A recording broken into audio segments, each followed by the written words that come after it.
Smack back there have to have a fit. Just give it to Terrence Mann. Patrick Beverly hitting threes. Oh my goodness. Patrick Beverly hitting threes. It's a wrap. It's really. This is phase music. My son just texted me, said twice. Pat Beverly. Oh man. 1585 show. We are on the cusp of history, man. The Clippers are on the brink of making franchise history and NBA history, coming back from 26 points. Oh, he torn that ankle and sat on it. All right, bro. A lot going on.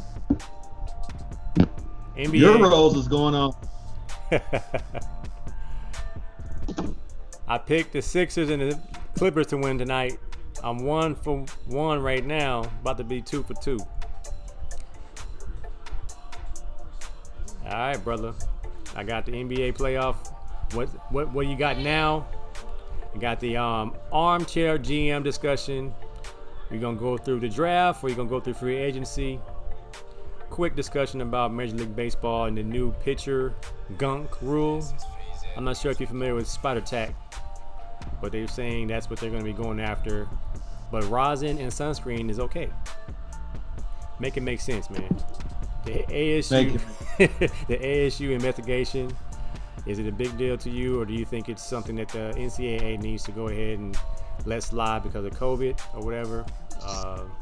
You said the crude fans, the crude fans of certain franchises, should the team be held accountable? The Four Kings documentary, we're going to talk about that a little bit. And a quick coach's corner. When the team has momentum, how do you get it? How do you stop it? 1585, man. Here's the intro. Let's get it.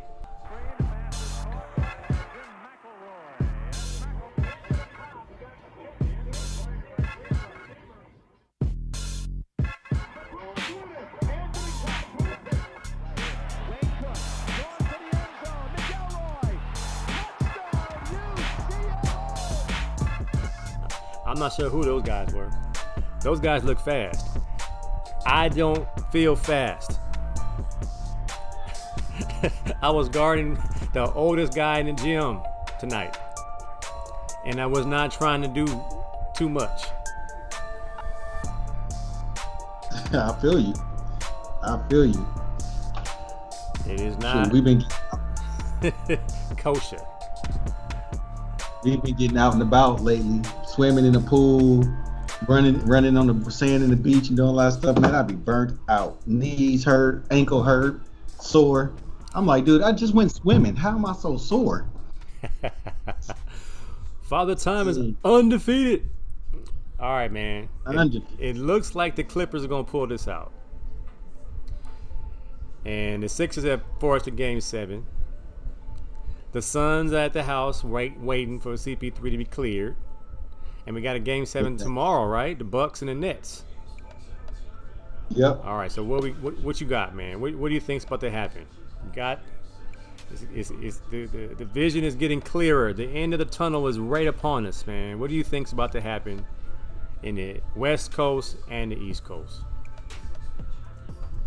Philly's gonna close out Atlanta, so you can chalk that up. Doc Rivers is gonna save himself, even though it's sad that one of these black coaches got to lose between him and Nate McMillan. I think Nate McMillan has been out coaching Doc Rivers, but Doc Rivers has a more talented team, so that's where that's gone with that. So I think Philly wins at home. Embiid has a big game. Ben Simmons comes up big. Even though I'm not the biggest of Ben Simmons fans, because I think he's a little overrated. A little but bit. I don't like to see. I don't like to see a young man who has so much on his back falter.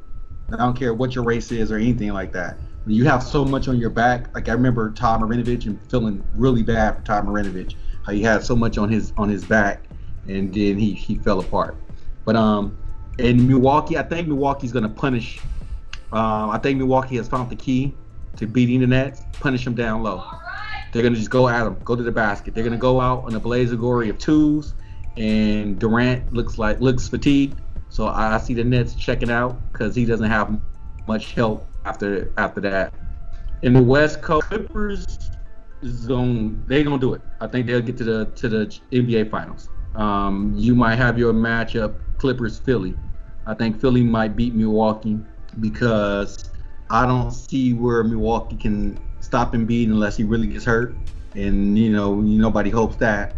So I think you're gonna have your red, white, and blue patriotic NBA Finals, Clippers, Philly going forward. I mean, I want to see Milwaukee get there, and I want to see another black coach win one because Doc has won one. Tyronn, hey, honey, you're not being Christian right now. Tyronn Lue have got. I'd like to see Monty Williams get one. I would like to see Monty Williams get one. I like him as a coach. Yeah. So what you got? I mean, I think last week I said I wouldn't mind seeing the Suns win the whole thing, but I also, at this point in time, a small part of me wants the Clippers to win one, just so they can finally get one and be done with the fact that they don't have any.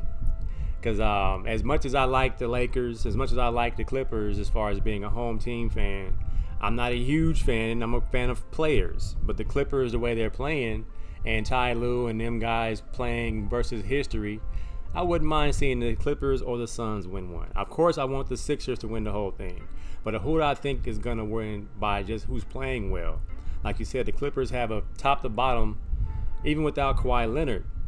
It showed tonight when Terrence Mann scores over 40 points. And what is he, a second-year player? Reggie Jackson has always been underrated. Nick Batum has always been a solid guy. They have a pretty good squad, and Ty Lue has really, really improved. Well, I'm saying improved, but it impressed me with his adjustments by starting Terrence Mann and sitting, Pat Beverly and sitting Rondo. He went with the young guy that has some energy. The same thing could be said for Doc Rivers when he went with Tyrese Maxey today over Ben Simmons when Simmons was in foul trouble. And I too don't want to completely destroy my man Ben. My Siri don't like what I said. But Ben Simmons, man, I've lost all faith in my man, and there's nothing against him. I think he's still a great player. It's just his tenacity for every aspect of the game is just not there. And defensively, I see him covering Trae Young, but he's letting screens take him out the game too easily. As a basketball defender myself, I know how to get over and under screens, and he's not aggressively doing that. He's like passively doing that. So I'm just kind of like, maybe it's time for us to start testing the water and see who wants Ben Simmons, because this is the process. This is the best chance Philly's had for a championship in the last 5 years, especially with a hobbled Nets team. Next year, the Nets will be full strength, and who knows, they might win 75 games next year. So look at the Clippers running the clock out. I ain't never thought I would see that.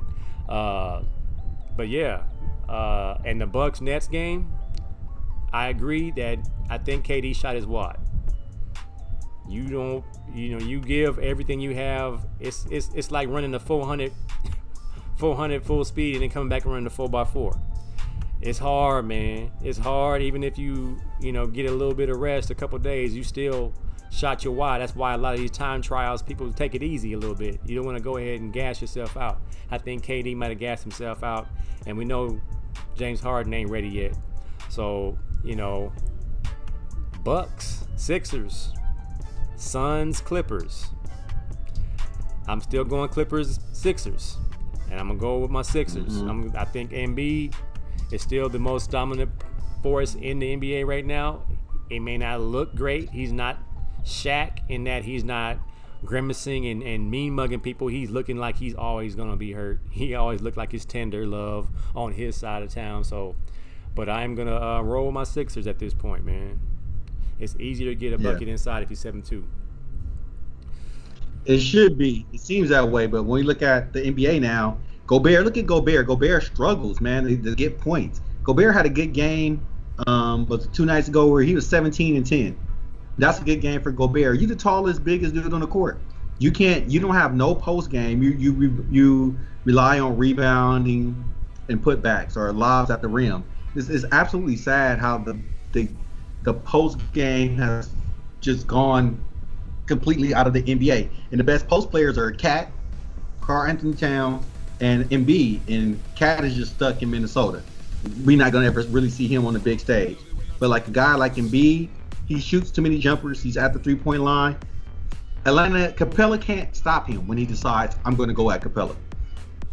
He should at the half be at least 28 to 34 points against Capella if they just feed him and feed him and feed him. But they play until we got to shoot threes and we got to get into this three. I just hate the way the NBA is going right now. I know I sound like the guy get off my porch. Get off my porch. But it's just, I mean, because it's no such thing as a bad shot now. Back in the day, some of these 30-foot shots, I mean, if I was a coach, I would tell somebody, dude, you're taking a 30-foot shot. You get the same amount of points if you took a shot that's 20 feet out, or, from the 3-point line. Why are we taking these deep shots? We're depending on bad basketball to win the day, and that's really what it is. They play their percentages. Like Utah, the past couple of games, they get hot from three, then the percentages catch back up. What the Clippers have been smart doing, though, and like you said, breaking the momentum. The Clippers just fight back with twos. Tonight, Terrence Mann hit some threes, but most of the time, the Clippers were just attacking the basket. So when Utah's missing, all of a sudden, Clippers are just right back in the game, hitting twos, getting to the bucket, hitting their free throws. And that's how you get back in the game. And on Terrence Mann, I remember seeing Terrence Mann at Florida State, and I said he would be a good player in the NBA. But then last year, he sat the bench with Doc Rivers, and I was like, okay, maybe I was wrong. But tonight shows that a guy like him, once he gets cooking in his confidence, I'm not saying he's going to be a megastar, but he can be your guy in Milwaukee. He can be like that. Number 22. I can't think of his name right now.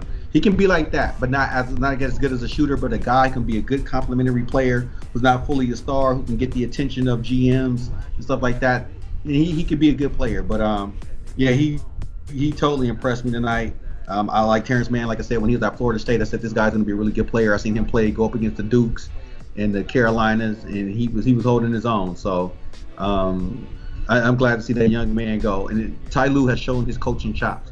I was a little skeptical of Ty Lue, but he's shown his coaching chops. I think he's up there right now. Yeah. I can't put the comments on the screen. There's some technical difficulties, but just kind of looking through Facebook, we got some of the friends in the house. James Mack, Mike Staff, Dietrich Ellis, Miss Max. She said, go Lakers, go Clippers, go Dodgers. Dietrich said, Clippers pop their conference finals cherry tonight. Okay. Go Rams, go Chargers, go Niners, says Ellis. Miss Max said, go Chargers. Go Sparks, Miss Mac. Mike Staff said, wow, Clippers. Ty Lue was superior to Doc, said Mike Staff. Mike Staff said, no Kawhi. The ball moves around more. Harder to defend the Clippers when Kawhi isn't out there. So, are the Clippers better without Kawhi Leonard? I wouldn't say that, but he's right. The ball did move a lot. The ball moved a lot better. More people got opportunities. Mentality. Kawhi feels, I got to get the ball. I got to be the one. I got to score. I got to do that. I got to be the guy. And that's not team basketball. Team basketball is anybody can be the hero at any given moment, a.k.a. Robert Ory, a.k.a. Derek Fisher, Terrence Mann. Rick Fox, all came in, Terrence Mann, and that's what the game is. I think we still fall in love with 90s basketball. When I think of 90s basketball, it's always who had the better superstar. You can count on your players to do their thing, but who had the better superstar? And that's what led Michael Jordan to win 6 titles. He was the better superstar. A lot of teams are just trying to give it to their best player and say, hey, I need you to outscore their best player. Your role players are going to do their thing. Kawhi, with the Mamba mentality, sometimes he just goes off on a tangent. Sometimes it works out, a lot of times, and it's somewhat inefficient basketball, but when it's on, which gives you a high PER as a player. But at the end of the day, I mean, you gotta allow your role players to play their role, and when you don't give them the ball and they don't get an opportunity to get into the game, it's kind of like what's that guy that played for the Milwaukee Bucks some years ago? He played like 20 minutes, had 0.0 rebounds, 0 assists, no steals, no block. He had zeros throughout the whole column. Right. Sometimes you got to get people going.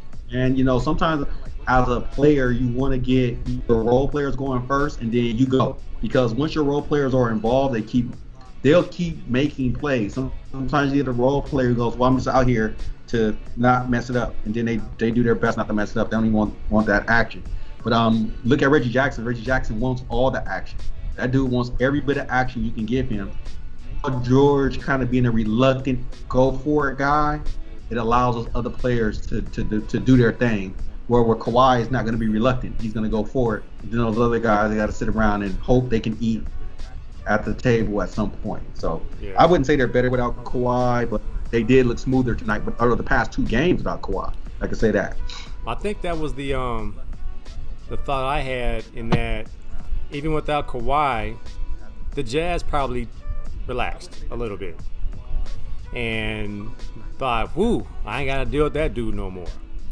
And with the injury to Spider Mitchell's ankle,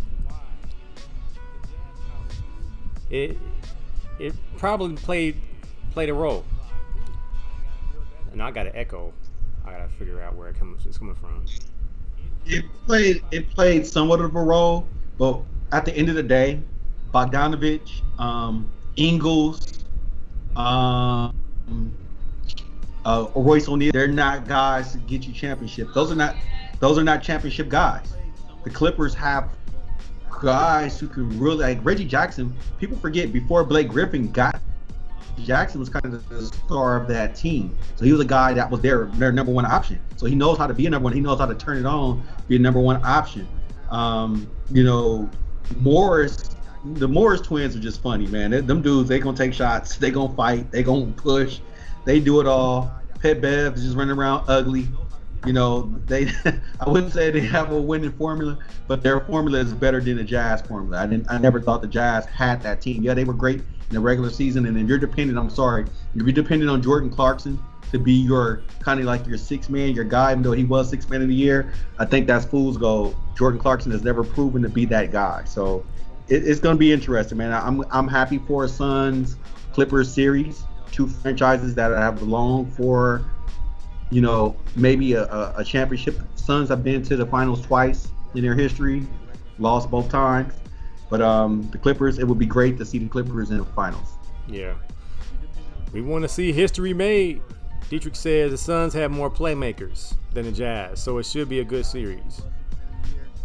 Should be a great series. I agree with Dietrich. Should be a good series. Miss Mack said, I don't want to hear about an injury to an ankle playing a role. All right, Miss Mack. It's a real thing. It's reality, baby. It's reality. You can't go. Don't worry, my coverage. If you can't go, you can't go. But if you're going just to be a hero, like Shaq said, if you're out here, you can get this work. If you're out here, you can get this work. All right, man. So I'm gonna jump ahead to one of the topics that I threw at you about momentum. So Coach's Corner. Basketball's a game of runs, of guys catching fire. And you've coached basketball, you've coached football. Momentum. When you got it, or you see it, or you can manufacture it, is one thing. How do you manufacture it? And then on the flip side, as a coach, how can you stop the bleeding when the other team gains momentum? And basketball is it's much easier in basketball than it is football, stopping momentum or gaining momentum. Couple examples. I remember we were playing Pola when I was coaching at Diego Rivera, and we were playing terrible in the first half. Now I looked at the first half stats. I always look at the stats before I talk to my girls. And we had 4 fouls, which means that we wasn't being aggressive. We wasn't forcing turnovers. We didn't have a lot of turnovers. We wasn't doing that. And I told him, I said, hey, look, everybody plays because we play defense. Defense is supposed to be what we don't get steals. We don't manufacture fouls. We don't do all of that stuff. We're not going to beat this team because we're only up by 4 at the half. We're way better than this team. Girls took that little speech. What they heard was foul. They went out there and started playing Hacksaw Ridge. WWE tag teaming, whipping people into the crowd. Those Polar girls got scared, got frustrated. We beat them by 25 points. We manufactured momentum by getting into our game and getting into our rhythm. Our rhythm was being aggressive, being physical. Even though we wasn't a big team, our physicality would make the other teams like, okay, we don't. Like I would tell them, somebody would have to be crazy enough to want this smoke all game long if you giving them the business like that. And we beat them pretty good. To stop momentum, we were playing Jeff. Jeff kept running this give and go down the middle of the paint, pulling our big man out and doing that. So I told my big man, I said, hey, look, they're killing us with this play. They've scored 3 buckets in a row on this play. I want you to not, when they throw the ball to the corner, I want you to fake like you're going to run out there to trap, but I want you to run dead smack into the girl that's cutting. She was like, that's going to be a foul. Run her over. See what happens. See if she's tough enough to want that smoke again. She did what I told her to do. Cut that momentum. That girl never cut on that play again. We stopped that momentum. We killed her. Like, you just got to find out what your team is good at, what the other team is trying to do. Stop that and force them to do something else. Now, when we played against a team that was more superior than us, Animo, South LA, they have better players, but we took away what they did better, and they still was good enough to beat us. We killed their momentum, but they were good enough to beat us because they just had better players. They could shoot, they could dribble, they could penetrate. They were just better than us. And our girls wasn't so mad the fact that they just didn't blow us out. We were happy that we played them tough and all that stuff. Every time they got a momentum, we did something to change the momentum and made them do something else. Now, when a team does that and they beat you, but when you're trying to create and stop momentum in basketball, it's a little bit easier. In football, sometimes, like when we played Nebraska, you know how that went. Mm-hmm. Once Nebraska got going, we could call timeouts. We ran screens to try to slow their defense down. It was nothing really worked. Nothing really worked. They were just, their momentum got going. And I found it's hard, man. Like, I know as a coach, especially when I go with my eye formation, my power eye formation, we start killing you on power O, and that gets going, and our linemen start loving that pull and hitting. There's nothing you can really do to stop that. You can blitz the backside gap, but our running back was going to do is bounce it outside. He was looking to bounce it outside anyway, or we try to keep him contained. He was just so good at it. So once that play got rolling, I remember we beat Esteban Torres. We ran that play 20 plays in a row. And they had nothing to stop it. He must have had about, on those 20 carries, well, it wasn't him. He took about 15 of those carries. The other 5 went to other backs. He must have had about 160 yards and 3 touchdowns just running that play 20 times in a row. And they coach got mad and said, that's not football. That's not how you play football. Football's not played like that. And we were like, dude, this is the oldest way to play football. Oldest way. Line it up. Start smacking. Your guys. Yeah. But so how do you do it? Well, I posed the question because Doc Rivers and coaches like that who seem to have the worst luck blowing leads. And I'm just thinking as a coach, I've been in situations where you need to get a timeout and you need to somehow change the feeling of what's happening right now. For some reason, they feel good right now. And for some reason, they're getting everything they want right now.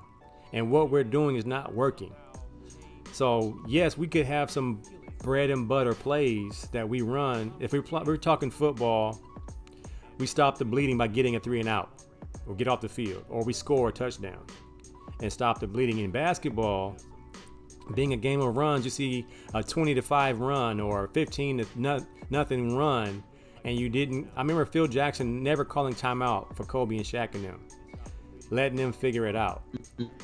And I'm just wondering how much culture has been cultivated through camp, through the locker room, where guys have enough pride and gumption and fortitude to say, hey, they're getting anything they want because we're not taking advantage of our strengths. We're just watching the show.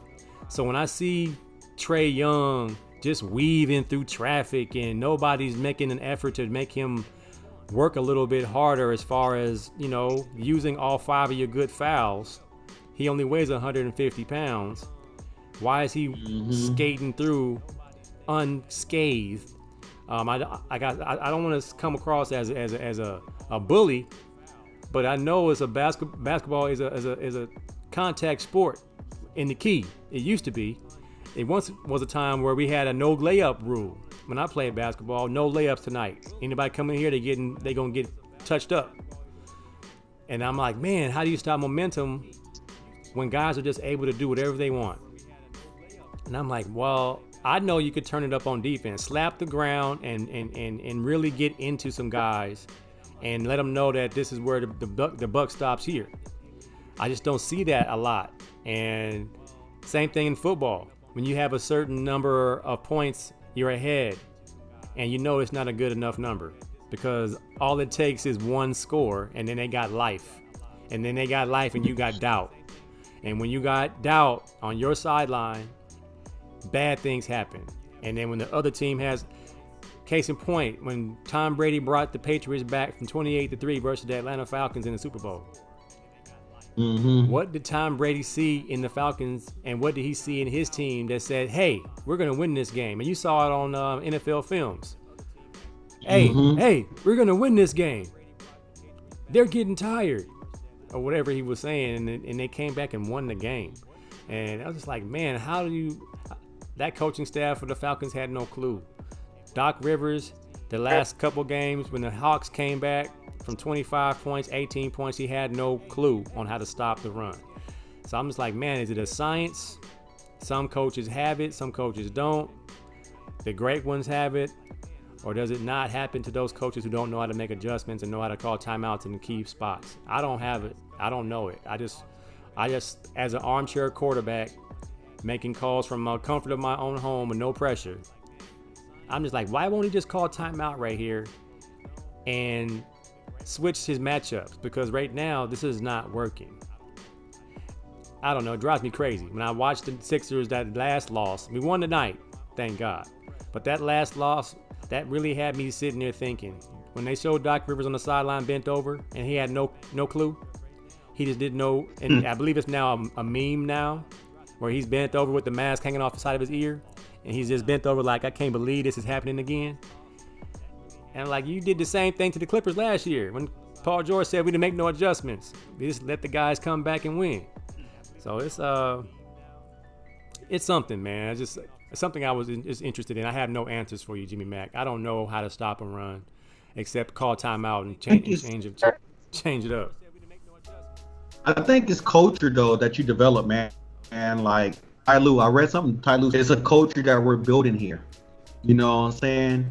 If the culture in your locker room isn't created to where we never say die, we're gonna play hard, you know, do things like that. And I just think like Doc Rivers fed in too much of that Phil Jackson thing, because sometimes when we think of great coaches, we hear great coaches and we think about, okay, what did they do? Phil Jackson never called timeout. Like you said, he got players that could figure it out. But he had Shaq, Kobe, Jordan, Pippen, Rodman. You know, he had guys that can figure it out. Doc Rivers don't have those guys that can just figure it out. At least he don't have those guys no more when he had Ray Allen, KG, and Paul Pierce. Those guys could possibly figure it out. But at the end, he didn't have. I mean, Kawhi didn't talk. Paul George don't talk. You know what I'm saying? Nobody's listening to Pat Bev. You know, ain't nobody listening to Pat Bev.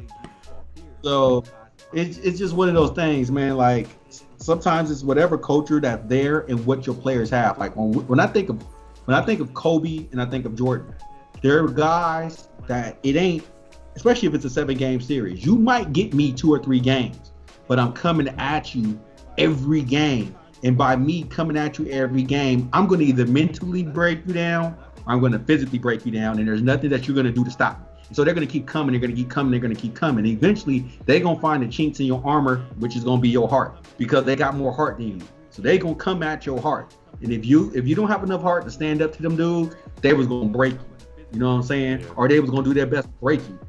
Yeah. I don't think we have players like that much no more. We don't have guys that go, you know what? I'm just going to go for the heart. Like, then I hate to say this, it's kind of like that AAU culture. Everybody's friends. Everybody know each other. They be at each other's birthday parties and bar mitzvahs. So these guys don't really have that killer instinct. Like when you listen to people like Jordan, Kobe wasn't hanging out with people like that. You know what I'm saying? You was their enemy. I can't hang out with the enemy, or what Larry Bird said. Like, I like Magic, but I couldn't just be his friend at that moment because I have to beat him. If he's my friend and I think of him as my friend in a moment, I'm not going to play as hard as I can. So sometimes you got to get into that path. But then sometimes you just got people, man, I'm going to destroy my friends the way I destroy anybody else.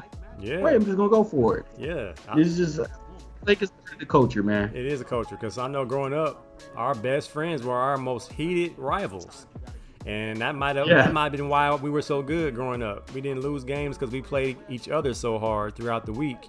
The poor opponent had to take that smoke on Saturday because we was tired of beating each other up all week. So it is a culture, and that's kind of why I think it's consistent. I think earlier in the week you and I disagreed on who's to blame on that last Sixers loss. And you said you can't blame Doc. And I said I blame Doc and Embiid. Is Embiid the leader of that team, the voice. And his face expressions be killing me. His face expressions be like, it'd be like, oh, not again. Oh, here we go again. And Doc's face be like, come on, y'all pros, please figure it out. And I'm like, everybody on the Sixers organization, Elton Brand on down, everybody that doesn't have urgency, it's y'all fault. And I was kind of like, but Doc is following you, man. So I'm going back. No, Doc is not playing, but he sets the tone in camp or in the meeting room or wherever they sitting and figuring out who the leader is going to be, who's the go-to guy going to be. The culture has been set. Whoever organized the team get together, whoever organized the bonding activities, it's on you. You ain't set that tone that when stuff get tough in the game, we going inside, we going to pound them inside, and this is what we going to do. Are we going to sit back and shoot fall away jumpers? Or are we going to let them hack a Ben and hope Ben make free throws? You know, I think, you know, Doc is following Doc, man. It's the reason why he has the most letdowns or most collapses. Most collapses ever, right? It's something to it, man. I mean, the reason why I blame Embiid, because I'm like, at some point you go, I'm a wave. It's like a pitcher. You wave off the pitch that's being called, and you go for I'm just gonna go for it. Sometimes I think Embiid needs to go, you know what? Let's get a timeout. Let me get a little rest. Hey, coach, give me the ball on the block. Let me go to work. And if I feel the need to pass, I'll pass. Because what's going to end up happening? He's either going to get fouled, he's a good free throw shooter, or he's just going to dominate Capella. Capella has nothing for him. Or whoever they switch on him has nothing for him. Use your size. I mean, imagine Shaq at the end of a game going, I'm just going to pull a couple of fall away jumpers and I'll shoot. That ain't Shaq. It's like, get on the block. We're gonna go to work. You know, your man the dream. Give me the ball on the block. I'm gonna go to work. They wasn't settled. That scene of being settled for. I even see Giannis, man, settle for fall away jumpers. Like, dude, get to the basket. You gonna stop? Get to the basket. Because what people don't understand, even though you might not be a good free throw shooter, like I'm Ben Simmons, right? I'm not a good free throw shooter. But the more and more I get to the basket, the more and more I foul, the more and more they are in trouble. So when they foul one of my teammates can get to the free throw line and hit their free throws. They don't think like that. It's like, oh, I want to go to the free throw line. No, I'm going to the basket. I might hit 3 of 15. But then when it comes up to, you know, somebody else getting fouled, now that team is in a penalty, somebody else is getting fouled, they're going to the free throw line, they're making them. Sometimes you got to make that little sacrifice as a player. Knowing, okay, this is my weakness, but this is my strength to help my teammates get their strengths off too. You think Ben? Or maybe you think Ben and Giannis thinking like that? They not. They not, man. That's the problem. Them jokers avoiding the free throw line like the plague. Them boys right there, man. I mean, and Ben got a nerve to be upset when he get pulled out the game during hack-a-Ben time. It's a new. Hey, do you think that these dudes ever played 21? Man, these dudes are incredible in pickup 21 and king of the court. That's the problem. That's the problem I have with Ben Simmons. I want to go back and watch our Ben Simmons, Andrew Wiggins debate and renege everything I said.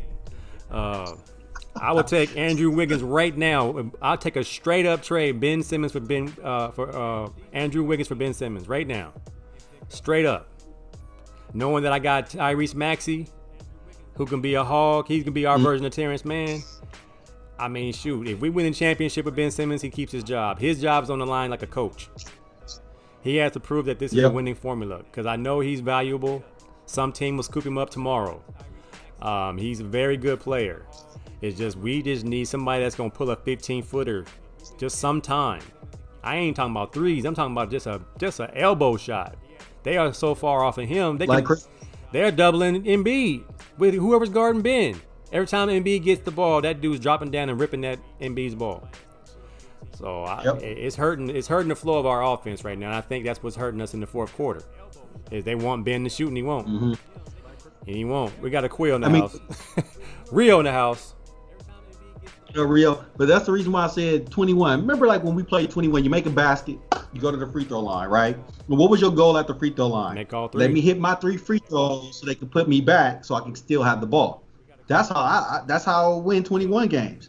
I try to get a layup, quick layup, go to the free throw line, get my quick 3. You hit the first free throw, get 2 and points. you hit the very first one, then you get 3. That's 6 points right there. Then you get the ball back, try to score so you can get back to the free throw line. Because if they let you play all day, I was going to win. I'm going to hit my free throws. And that's why I'm like, did these dudes ever play 21? Or shoot, even some of the big men, did you ever play in the key? You know what I'm saying? Where you can't take a jumper. Everything have to be in the paint. Do they ever play these games growing up, or they just was in AA and never had to develop that street fundamental, not a street fundamental, but that street toughness into the paint, into the lane? Like I learned how to do a jump hook because I was the smallest dude on the court most of the time, and I had to get the shot up without it getting blocked. So I learned how to do a jump hook because I saw Chris Webber do a jump hook. I saw Larry Johnson do a jump hook. I just learned how to, okay, I'm gonna do that. You know what I'm saying? Because I ain't big enough to post nobody or nothing like that. Just get in the lane real quick, turn my back, do a jump hook.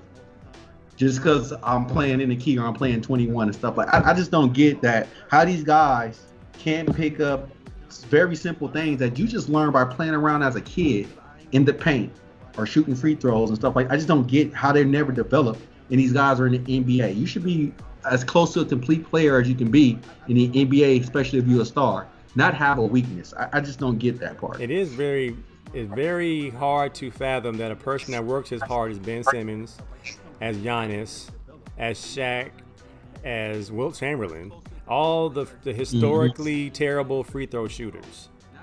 And again, going back to when we talked about the yips, Nick Anderson was a good free throw shooter before he missed those free throws. And killed his whole career. He was a very good NBA player, but that's all we remember him as, the person that got the yips and got pushed off. And so what can be done? Because if you watch the Ben Simmons documentary, he didn't have no weaknesses in high school. He shot the ball just fine. He actually shot the ball pretty well at LSU. He just didn't shoot the 3. He shot, elbow shots and 15-footers. And a lot of runners and floaters. Right now, he ain't even doing that. He just want to dunk the ball and lay it up. Jump hooks at the most. So I just know that it's a confidence thing. And the free throw thing is a simple mental block. It's like Charles Barkley's golf swing. It's something in his head. It's something in his head where he can't get past that. Whereas I see him shooting them before the game. He out there shooting free throws every game, trying his best to get it right. He might just need to back up a foot because it's in his head. It's in his head. Because remember Markelle going through that when he first got to the NBA. Markelle Fultz was airballing free throws. Yeah, probably went to a sports colleges and he got it together. I mean, I hope that young man's career blossoms. He keeps getting hurt and all that. I feel bad for Markelle Fultz because he can see the talent there. I think he's all right. I think he figured it out. I think after that shoulder surgery, it took him a year. I think he's good. He just got hurt at a bad spot where he was coming back. The Magic gave him a good clean slate, and he was balling. And a lot of his stuff is still slashing, but I believe his jumper is back. It was just, I think it was a confidence thing and an injury thing where you have to reteach those motor skills after an injury like that. So, of course, if you don't feel confident, you can't shoot it in the NBA. It's the NBA. This ain't pickup. This is real deal. And I know, man. Yep. I think I told you I played first organized game last Thursday. I'm not sure if I brought this up last week. I didn't score a bucket. I didn't score not one bucket. I was 0 for 5. I said, this is the first time I ever played an organized game of basketball, and I did not score. And my son was like, Dad, you got to score. You can't play an entire game and not score. So it was embarrassing, man. It was really embarrassing. I wasn't like missing everything. I just couldn't make anything. And I finally got a quick putback opportunity. I missed that. I missed the layup. So I was like, oh, man. I had the yips, man. I had the yips.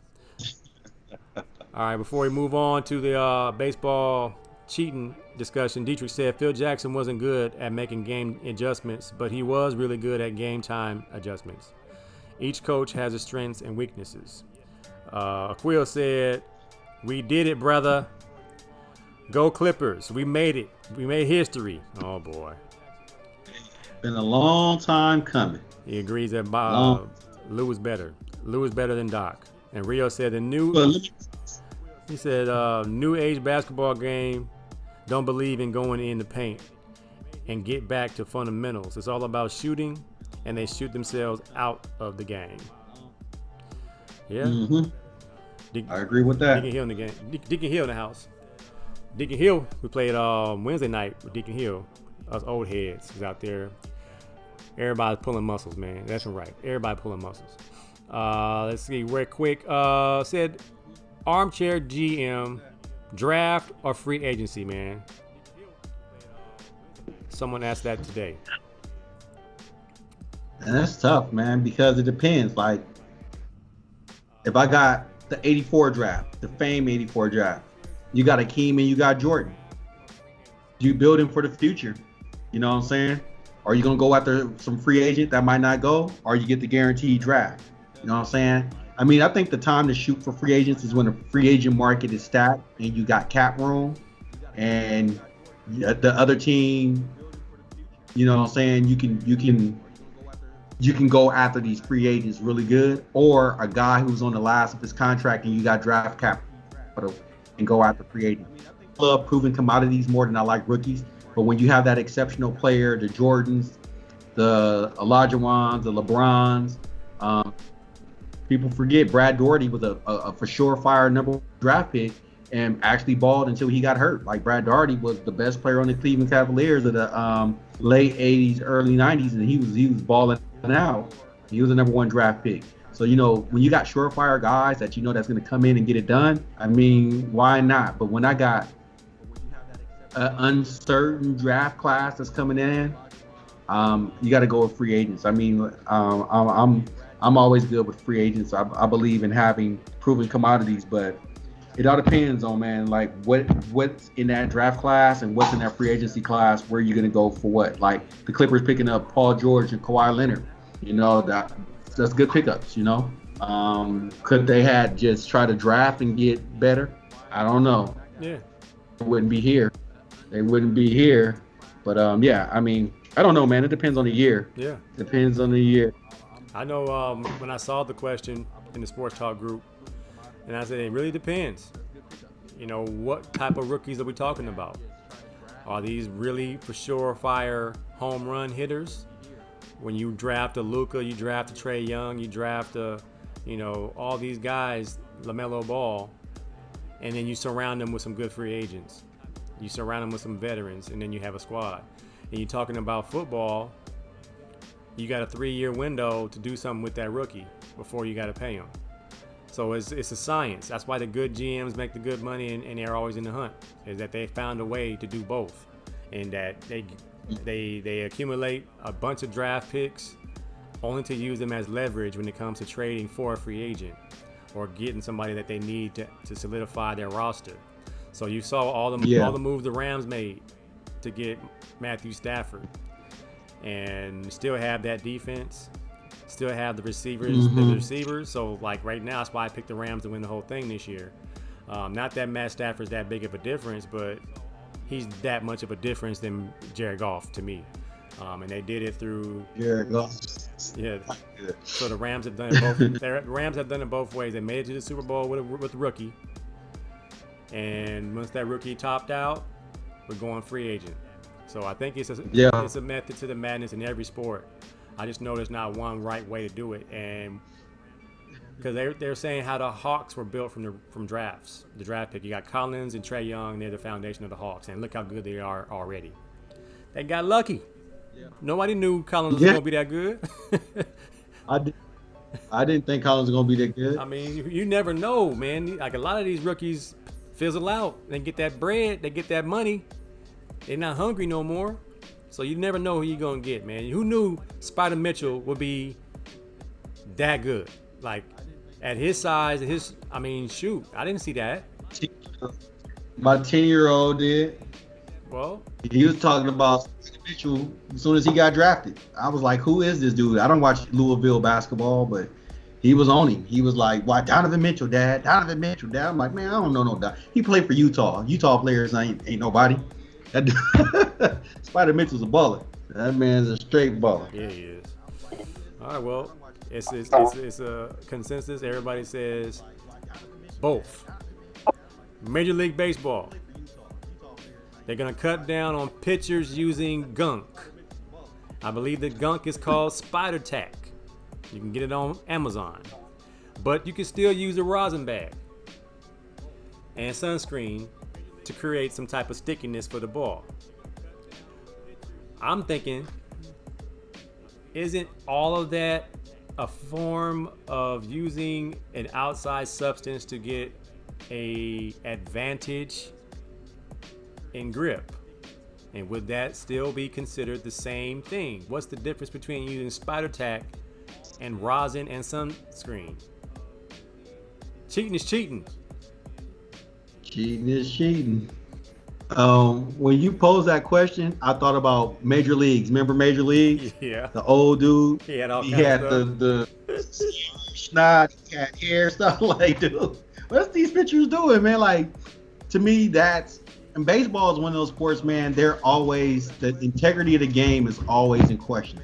There seems to always be somebody that's blurring the lines of the game, whether it's PEDs, whether it's beating on trash cans, stealing signs, anything. I mean, baseball is one of those sports. It's a percentage sport per se. You most definitely are playing the percentages in baseball, but at the same time, those percentages get you paid. Baseball players get paid. So a lot of times, I don't even think these players are doing it because I just want to win. There's so much money out there in baseball to play 160 something games a year, and it was 162 games a year. You're looking for cash. You're looking for it, and I think some of them run the risk of possibly being banned or suspensions and stuff like that because they like, if I can cheat for a year and I get these numbers and I get paid, it's worth it. And I think that's been the spirit of baseball. Their cheating always seems to come back and give the game a black eye, and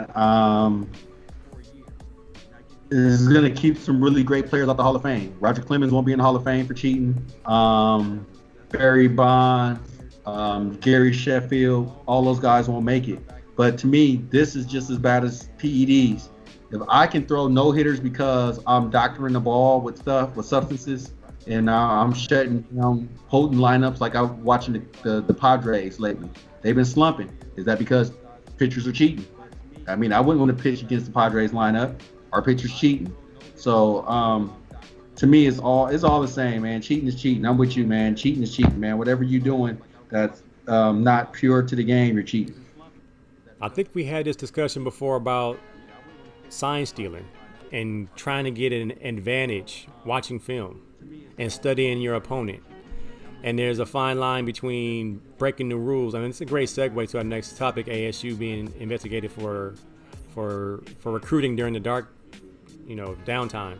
But everybody's trying to get an advantage across every sport, across every, level of play.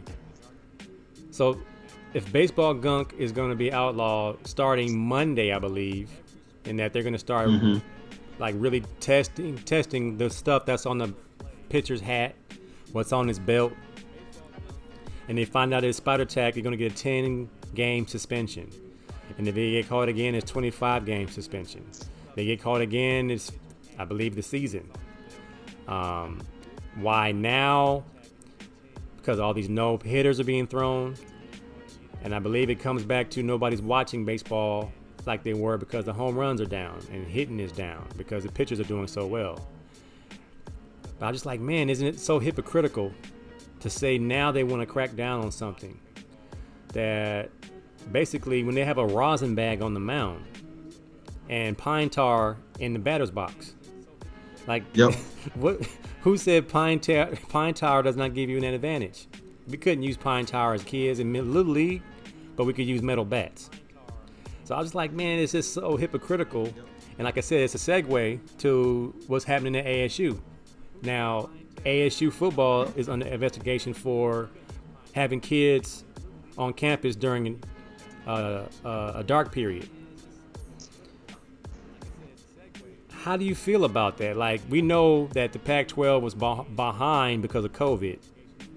And Tony Siracusa, Last Word on Sports, UCLA writer, says the problem is ASU has a problem with Antonio Pierce.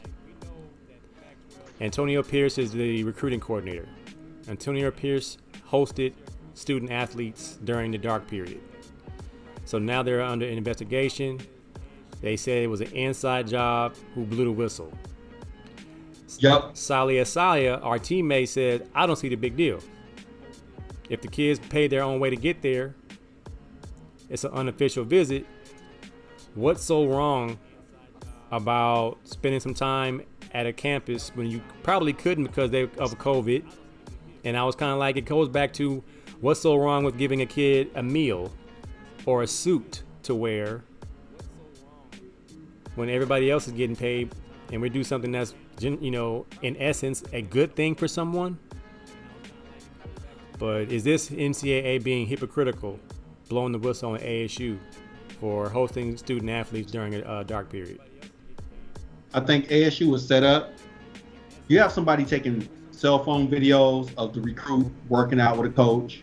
They're breaking it down, and you're snitching on that because obviously it's not on any official film. So somebody most definitely was either on the coaching staff or part of that recruiting staff thing. Because like even working at the junior colleges right now, during that COVID, we couldn't talk to players in person recruiting. You can go to a game, you can sit next to their parents. You can't talk to the player. You know what I'm saying? So it's just one of those things like, where's the line blurred? Because if I could talk to the parent or have access to a parent, if a parent call you, hey, coach, I got your number from this person. Remember, what am I supposed to say? What am I supposed to do? It's a lot like these things are, you know, cut and dry on the rules. Like Calvin Sampson, when he was at Indiana, he got in trouble for texting too much. He broke the allowed amount of text he can send to recruits. I'm quite sure people in the SEC are doing the same thing. People in the Big Ten are doing the same thing. People in the ACC are doing the same thing. It's the NCAA picking and choosing. Because right now, Herm Edwards was winning on a recruiting trail. He was getting dogged. Mm-hmm. You know, he was getting. You start looking at that Arizona State defense side of the ball. He was getting dogs. That defense, some defenses was looking good. I mean, the COVID year kind of made them take a step back as an overall team, but you can see the athleticism and you can see the grit, the growth in that program.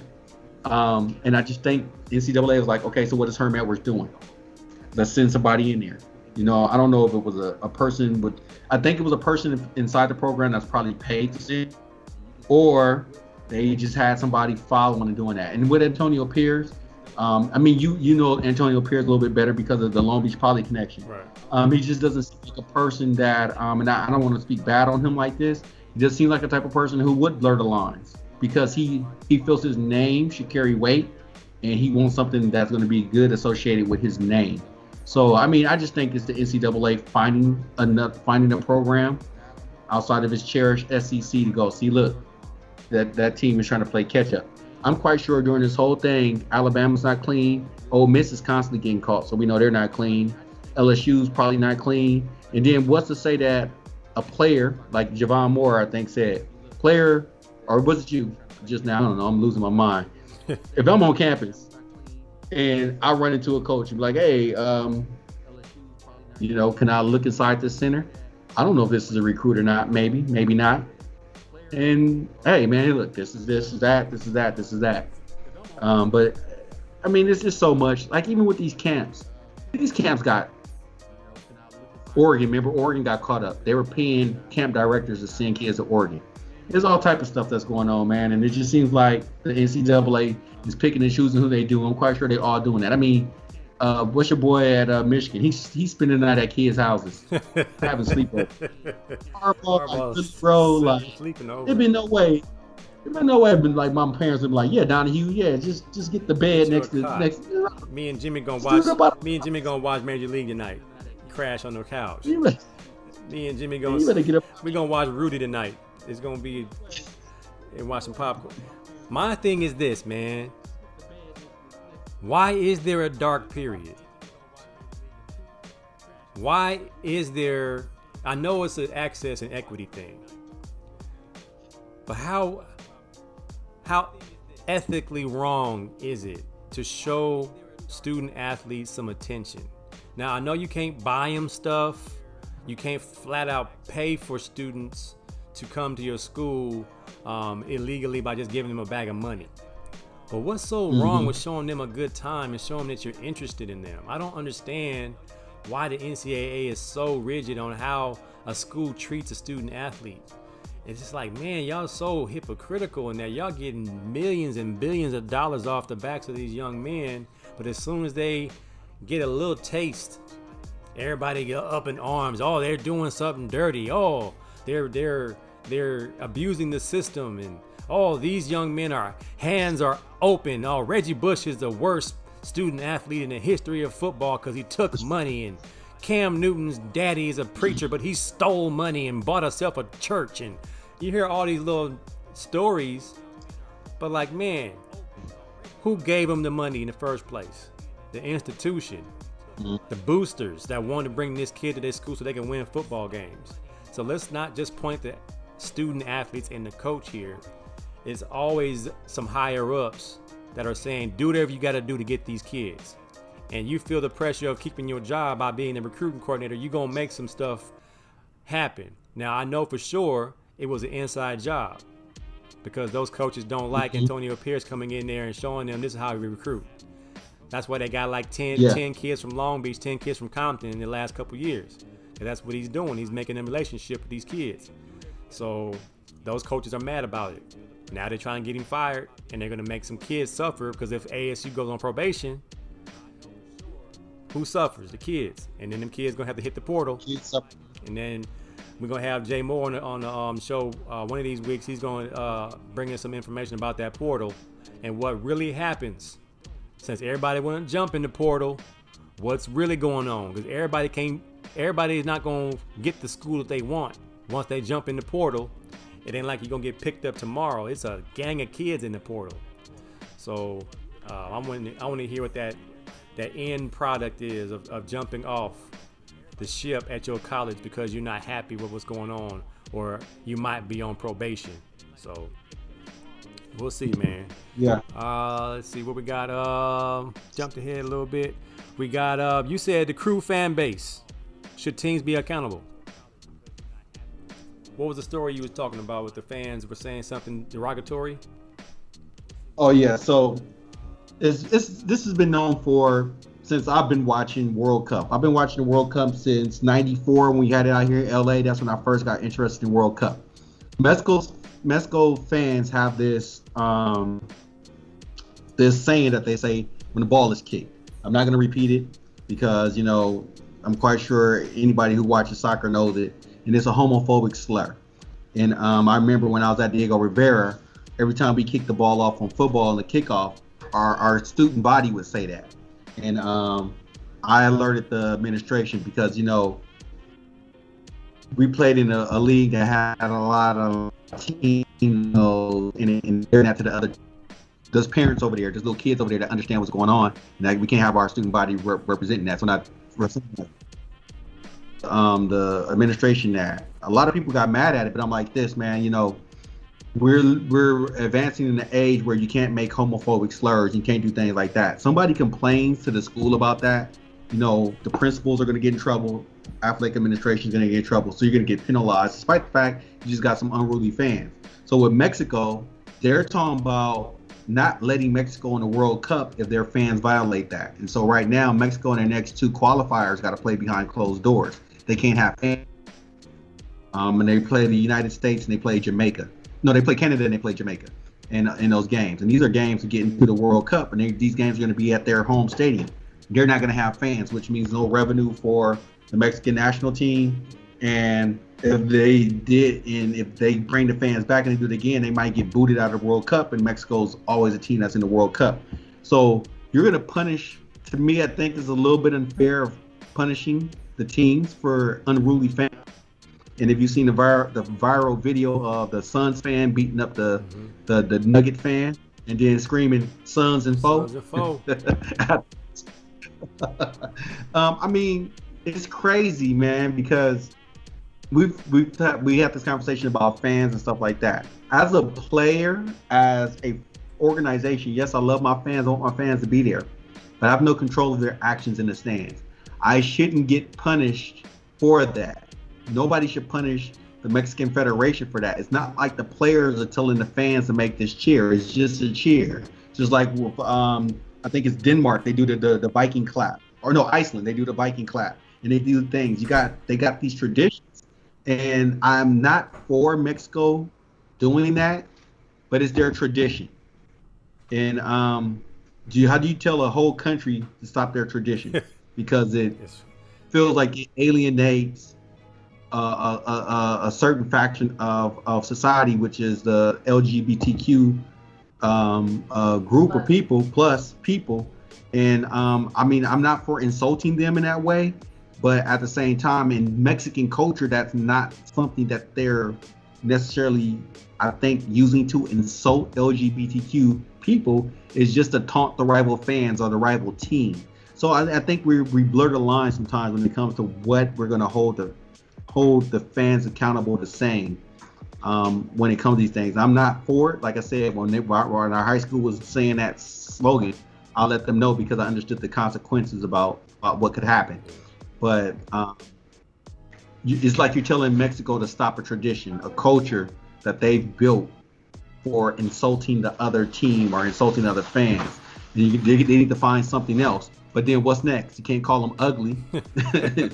What's going to be? So what is going to be? You guys aren't that nice of players, So I don't know, man. I just think that as we're culturally really making stuff really sensitive about things. So what's your take on it? Wasn't there an instance in a basketball game where the audience was so rambunctious and out of pocket that the referees had to get the home team's coach to get on the loudspeaker and say something, otherwise they were going to tee the team up because of what they were chanting was inappropriate. And I know that what you're talking about is almost like, back the fans up. If you're not backing the fans up, then we're going to have to penalize the team. When it's the fans that are crowding the line, like, I don't know, is it something like you're infringing on the purity of the game? So the team is going to be penalized if you guys don't stop it. Is that what we're getting towards? Because like you said, how are you going to change someone's culture? It's almost the same as changing the mascots of Native American, images and imagery. This is tradition, this is culture, and it's like, but it's been offensive for a long time, so now change it. So if a people understood what they were saying was inappropriate and offensive, you would hope that they would change that, even if it is a cultural thing. And we learn this in education, the equity and not telling students the way they speak is wrong, but instead telling them that this is what that means, so you might want to rethink how you say things because you might hurt someone's feelings. I don't know if there's a way of doing that with a very rowdy soccer, European football crowd. They say what they want to say. I mean, we played in NFL Europe, and the Frankfurt Galaxy Germany crowd had some chants that had full-on profanity in the chants, and the whole stadium would say it. And I think it was one something about Alice, and they said, "Who the F is Alice?" And it was just like the whole crowd, all 50,000 or whoever was in there, and they would be so loud and just drunk and just going hard. Like, they're never going to stop that. You're never going to get them to stop saying something like that. And it is something that I'm sure once it is brought to the attention of people, it'll still be up to them to make that determination if this is something we want to stop. So like you said, the team shouldn't be held accountable, but if the team has any power, and a lot of teams do, just like when they are teaching the kids at these different high schools in Orange County, cheer for your team and not against the other team, because that one Orange County school was saying racially derogatory terms to the inner city school that came to their home field. So they had to change the way they let the kids, the student section, cheer. Otherwise, it's going to be a penalty on your team if you guys continue to do what you're doing. So there's something the team can do, but it is very hard to hold a team accountable for what people are doing in the audience. But I think there is some kind of message to be sent. Because this is my thing with FIFA. It's well known that in the European side, especially like in Germany, Poland, Russia, they have soccer goons where their fans, they're just a gang of fans who fight other teams' fans. You're not going to crack down on that, but you're going to crack down on a slur or a saying. Which one is going to be more hurtful? Me getting beat up in the parking lot because I cheer for Austria and we're going up against Russia? Me getting pounded, probably put in the hospital, probably killed, or the Mexican crowd something against my team, which most of the time, if these are other countries, they don't understand what they're saying in Spanish. They're not saying it in the other team's language. They're saying it in Spanish.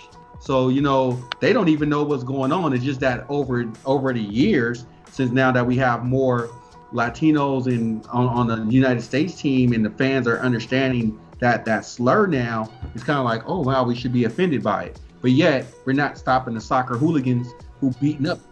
Like, the biggest fear when they had the World Cup in Russia was, will the Russian the Russian the gangs beat up the tourists of the other teams? You know what I'm saying? But they're cheering on their team. Would there be massive brawls in the street because the hooligans for Russia were just out of control? So, I mean, it's like, to me, it's like we pick certain things to regulate that's not super dangerous. But then for the danger of it, these hooligans out there, you're not cracking down on that. Nobody ever said we're going to shut down the Russian Federation. We're going to shut down the Polish Federation. We're going to shut down the German Federation because of the hooligans.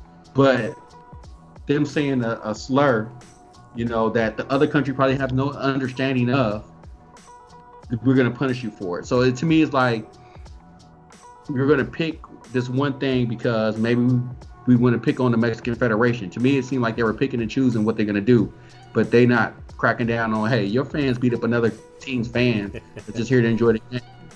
We're not going to do much about that. So it's just, Spot brought it up. We praising it. That Suns fan is getting the red carpet treatment for beating up them Nuggets fans. Yeah. And I was like, well, dude, he defended himself. That other dude jumped up. I think once the other guy jumped up, anything goes. Yeah. And at that point, yeah. Go ahead. Because in that case, that, like you said, that fan was just defending himself. They were trash talking, you know what I'm saying? And the Denver fan, his team was losing. He got mad and he threw a punch, and then he got beat up. He threw a sucker punch, like the podcast, sucker punch. He tried to pretend like he wasn't going to punch him, and then he took off. And dude caught him, gave him quick 4 good ones, and told his homeboy, Sons and foe. That's the coach. them Fifth Ward bees on them. Man, that's sometimes that's the excitement of going to the game. You go to a Dodgers Giants game and you see some people wearing Giants gear at the Dodger game, you know their life is in danger after the game. Yep. Go to a Raiders game. You can have on any other jersey. And you go to the black hole, your life could be in danger. I'm going to go to the Philadelphia Eagles game, and we might be playing against the Cowboys. Cowboys fans, your life is in danger. Eagles fans are very ignorant. And it's just part of what the excitement, especially now that COVID's over, supposedly, even though CP3's in protocol, but everything is opening up. I got a notification on my phone that you don't have to wear a mask at the gym if you don't want to, if you're vaccinated. I'm like, everybody in there lying about being vaccinated. So, well, Carter just walked up to me and said, "Aren't you guys Eagles fans?" We the calm ones, baby. Hey, we the calm Eagles fans. I'm one of the reasonable ones, but I'm not gonna watch a good fair one because I've seen plenty of Cowboys fans and Eagles fans fight in my day. All right, man. Last topic: Four Kings, man. You saw it?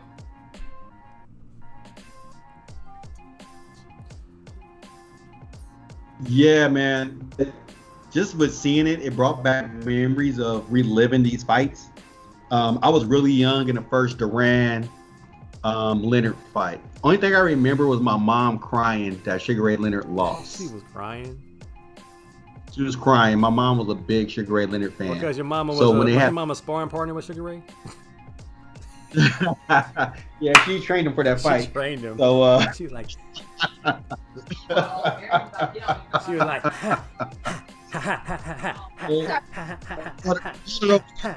she ready to throw hands now. Talk about her grandma like that. That was too easy.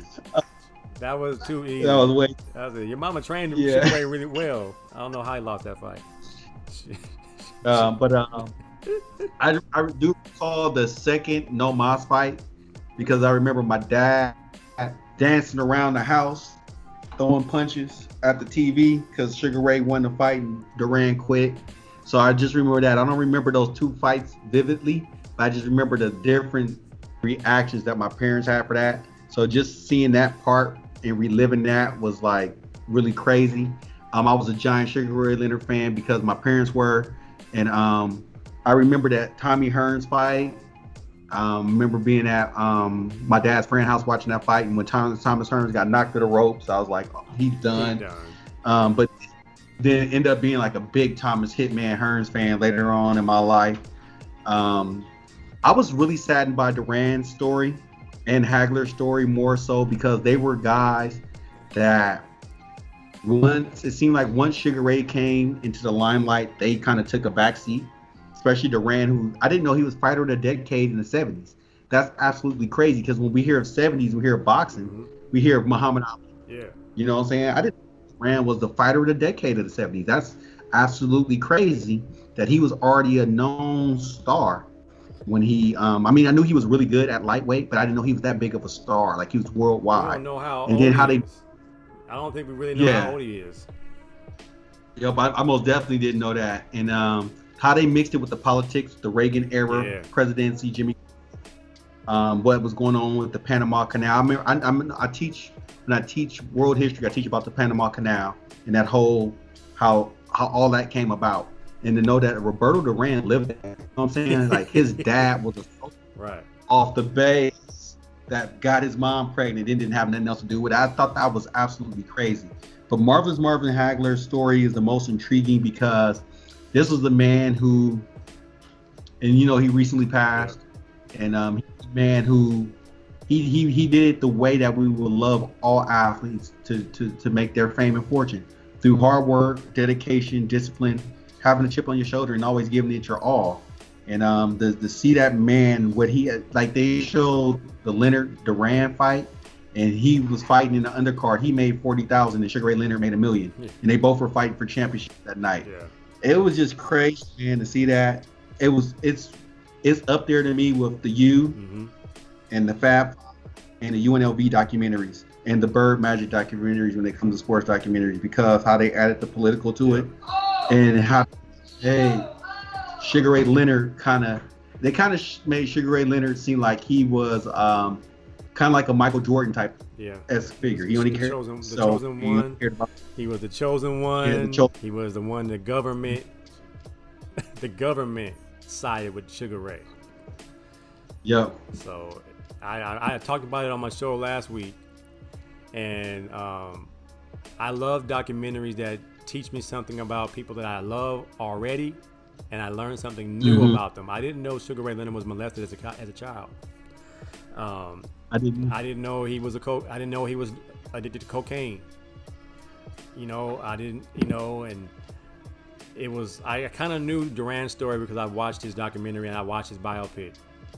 And but Marvelous Marvin Hagler's been such an enigma, a mysterious guy for so long. To be so like well spoken and a gentleman, but they made him out to be Clubber Lang. Like he was really the villain. But it didn't make any sense because why is he the villain and you chose Sugar Ray to be the golden boy? And they show them at the White House chummying up with Reagan as Reagan is destroying the black community. And it was just like, wow, man. And you never put two and two together that this was kind of like part of this systemic stuff we see now is that you pacify us by giving us, a good, wholesome image of a champion in Sugar Ray. 'Cause I'm a huge Sugar Ray fan. I met him at Fatburger in Westwood. And I didn't have a cell phone at the time to take a picture. We were still doing Nextel chirping. I forgot what year it was. This is before the smartphone. But I met Sugar Ray, and I was so like, man, I'm a huge Sugar Ray Leonard fan, man. He's like, oh, thank you very much, And it was a big moment for me. But going back, I'm like, well, shoot, I like Tommy Hearns more than I like Sugar Ray now. Matter of fact, Tommy Hearns beat Sugar Ray that last fight. And I'm wondering, well, it wasn't no draw. They wanted to keep the narrative going about Sugar Ray Leonard being the dude. And I was kind of like, wow, man. It's amazing if you go back and watch stuff a little bit more objectively and, turn the sound off and watch stuff for yourself. Hagler beat Sugar Ray. Tommy Hearns beat Sugar Ray. And the biggest win he ever had was probably No Mas, and that's because Duran wasn't prepared and he didn't want to play around no more. Sugar Ray was dancing and acting a fool in the ring, and Duran was like, man, forget this dude. He didn't want to fight. It wasn't that he beat him to death. He just was like, man, I don't feel like fighting this clown. So it was just a lot of information that I already knew, but they brought some more details to it. Like, I never had been in with the president. Brought you context. Man. So you got Sugar Ray at the White House. You got Tommy Hearns up there shucking and jiving, cooning at the White House. So like, did they ever let Hagler go to the White House? Or probably not, because Hagler would have said crazy. He was banned. They had Reagan out. He was banned. Marvelous knocked out the president. He said something crazy to me. You people, you say what? Bop. Right upside your head, man. All right, man. Let's close out. Let's get out of here, man. I'm pretty sure I got a kid waiting for me to go to Chick-fil-A or something crazy at this time of night. What you got, man? Final words. What? No. My wife says she over here fiending for a soda. I don't know what that is. Fiending for a soda. Yeah. Because now that soda ain't no sodas in the house, just sitting around no more. So yeah, I think everybody I brought the kids some Sprite today because I know they wanted one. But I mean, shoot, man, we getting back out there in the world. I mean, shoot, over the past week, me and the kids been to the beach twice. Took the wife out to the beach today with the kids. So, a lot of people out there not masking, not social distancing. It's just a lot of craziness going on. People, we're not out the woods. I know I keep saying this. We're not out the woods yet. Let's keep each other in prayer. Let's hold everybody up that, we can get past this part of our life. But if we don't keep taking the precautionary measures, we'll be back in quarantine again. And I really don't want that. Again, I kind of like being out. We, even as overcast as it was in Manhattan Beach today, we were out there. Just trying to get out, trying to get some semblance of regularity back. So please be safe, be careful, love on your family, And let's go Clips. Let's go Clips. All right, man. I don't have much. Just take care of yourselves, y'all. I'm tired of going. I shot a funeral today. I'm shooting another funeral tomorrow, and both brothers ain't older than me. So, take care of yourselves. I lost one of my teammates last week, Mike Chandler. Rest in peace, my brother, one of our quarterbacks. And he's 45, I believe, a couple years younger than me. So health complications. So once again, take care of yourselves. Drink more water. These hot months coming up, and drink less soda pop. Don't be like Miss Mac drinking soda pop at 11 at night, unless it's a Cactus Cooler or a Pineapple Crush. In a month, leave me alone. Oh, woman. All right. Calm down. All right, y'all. If you get time to get up in the morning, the Collective Podcast is tomorrow morning at 7 a.m. And AC Sports Live Tuesdays at 9. Is the Sucker Punch back? We're gonna come back in July. Like I was telling my wife today, I'm preparing because I just kind of been enjoying this time off, man. The end of the school year was really rough. I just need some more time to relax. But I will be back. It's gonna be Miss Mac, so it's gonna be interesting. So beginning of July. Oh shoot! I'm gonna bring my pad and pen, take some notes. Miss Mac gonna drop that science. And don't forget, the time is now. Tuesday mornings. I think Mike said 10 a.m., but sometimes earlier than that. But Spotify, Apple Music, all those spots. We're going to go live. I'm going to be on the show this week, so we'll see what's up with the Time Is Now podcast. We got some heavy hitters this week with Mike Staff, so I'm going to check it out. All right, y'all. Oh, and then my podcast coming up in July. Me and my boy, Malcolm Pickford, 10-Yard Fight. It's called 10-Yard Football Fight. Podcast. Let's do it. It's called 10-Yard I'm going to be Football on there. Pod. I'm going to be on there. For sure. That's my game, bro. Ready? Hey, hot. Like, your insight on football and coaching and stuff like that. Now that we got a little respect on our names for winning the championship, people will listen to us a little bit more. That'd be dope. So 10-Yard Fight. Y'all got to have an intro song. Let me do your intro video, man. It's got to be 10-Yard Fight footage of that. For sure, man.